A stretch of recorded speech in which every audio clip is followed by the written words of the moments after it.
Isaac Herzog is in Washington, where he's been marking the 75th anniversary of Israel's independence. And with that in mind, he today addressed the U.S. Congress. Well, during his 45-minute address, President Herzog received multiple standing ovations.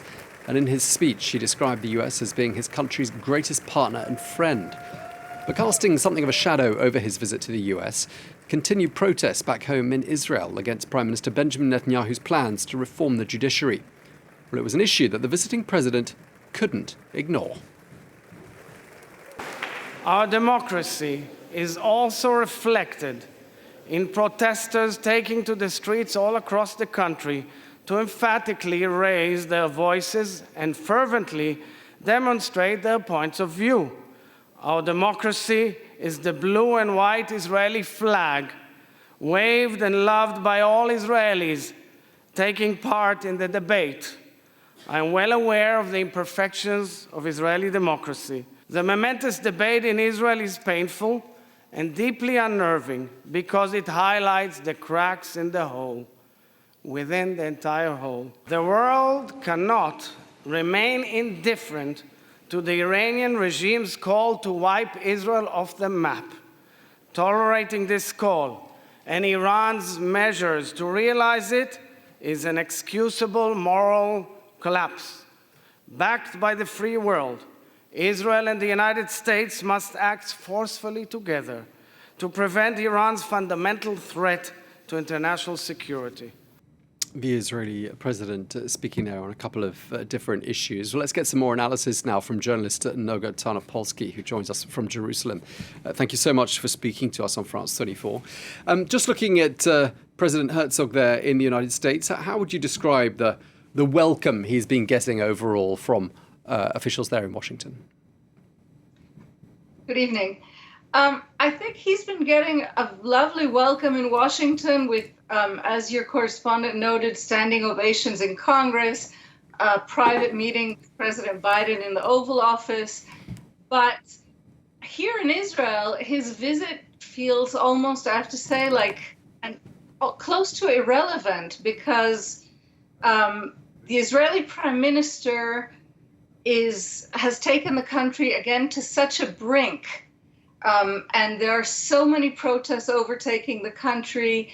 And the Prime Minister was so unable to bear the insult of Herzog, the president's invitation to Washington, that he barely waited until the speech in Congress was over before announcing that he had gotten invited to Rabat, the Moroccan capital. So in a way, this speech, which was fine but didn't make any headlines, has just gotten swallowed up. Yeah, I mean, a really difficult visit for Herzog. We're going to come back to Israel and what's actually happening where you are in just a moment, but I just want to finish on Herzog in the US. I mean, how would you rate his diplomacy skills when it comes to trying to navigate and bridge that rather strained relationship between the Biden administration and the Prime Minister Benjamin Netanyahu? I think, as you say, I think Herzog's situation is extremely difficult because he's attempting to represent the country, but the prime minister of the country opposes what he's doing.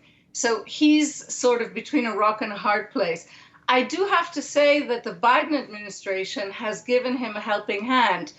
Biden has really done, I would say, almost surgical work in trying to make it clear to the Israeli people that he supports them, while more and more forcefully opposing Netanyahu's attempt at a kind of a power grab here.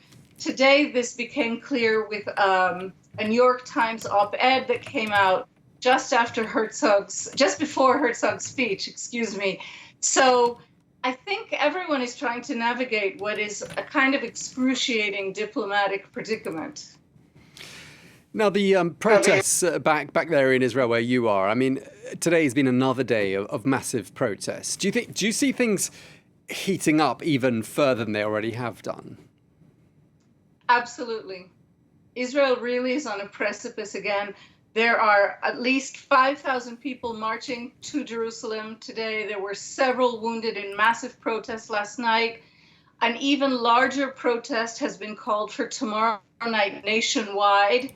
And the reason for this is that even as the visit's taking place and Netanyahu's making statements and so on, Netanyahu's allies in the Knesset, in Israel's parliament, are advancing legislation which would basically eliminate judicial review in Israel. It would allow Netanyahu and his ministers to make any appointment and make virtually any decision and simply erase the judiciary's ability to rule any of these decisions improper.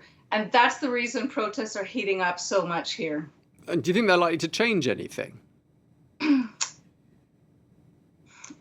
We're in unprecedented times, so I can't really say, but these protests have had a massive impact on Israel. They are already having a massive impact on Israeli diplomacy.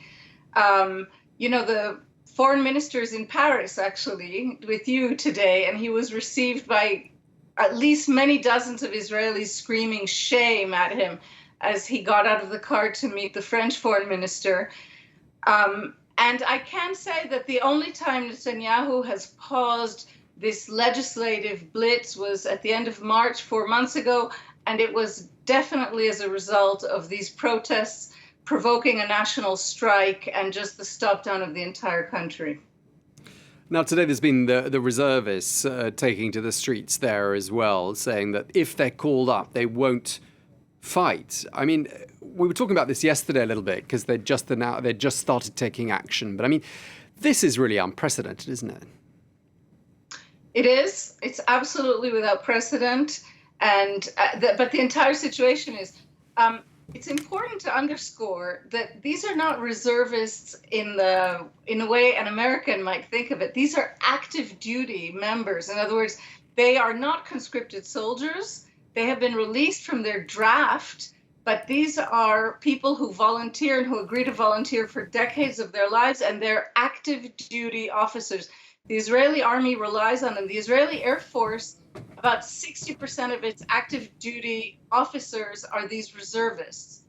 So thus far, more than 4,000 have announced that they will no longer show up when they're called, because they are all called for training, very often, every few months, that they signed up to defend a democratic state, that's their contract, and that this government is breaking the contract and they will not obey those orders. On legal terms, they're basically declaring that any order given by this government, if it passes these legislation, is going to be viewed by them as an illegal order, which they're obliged to reject. Yeah, I mean, clearly unprecedented times for Israel, as you say. Thank you so much. We're out of time. Journalist Noga Tarnopolsky, thank you very much for taking the time to speak to us once again on France 24.